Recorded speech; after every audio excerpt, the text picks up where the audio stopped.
Well, we're out here at our cotton race trial today, which has several varieties. The varieties here are Roundup Ready and also dicamba varieties. So the producers will use the dicamba to clean up the field. It's got some different grasses and stuff, as you see, growing in it, as well as a few other weeds. And as we look at some of these fields, that right now the cotton fields are not needing a whole lot of water, so they're really pretty water conservative right now. But as you can see in this field, you see some of the grasses growing in it, some of the volunteer corn from last year.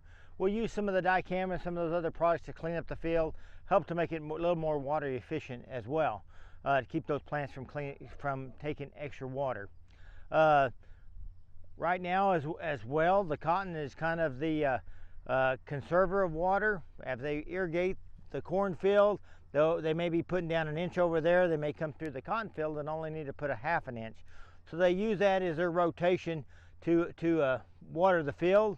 We can see the barrier in here. That means they're going to stop when they get to the cornfield and actually go back. So they're actually going to windshield wipe the cornfield with 2 irrigations, while not even putting irrigation on the cotton, because it is a much better water use efficient plant.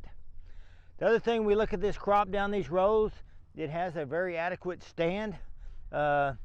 You'll notice some gaps of more than of about a foot, which is common, even though they don't like to have those because they want the plant to stay or not to become too bushy as it grows up. But the plants right now, the other thing I think the farmers are looking for, and you see a few leaves with a little bit of thrips damage, so probably just beware that they're going to be putting herbicides in there to help clean up the fields, and probably putting some pesticides in there to guard against the thrips.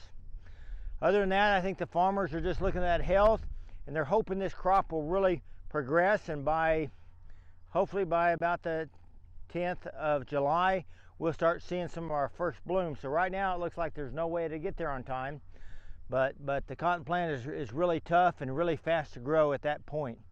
And so then when it starts blooming, it'll be a time where they'll need to put a little bit more irrigation into it to get it to really go through a fast fruiting phase.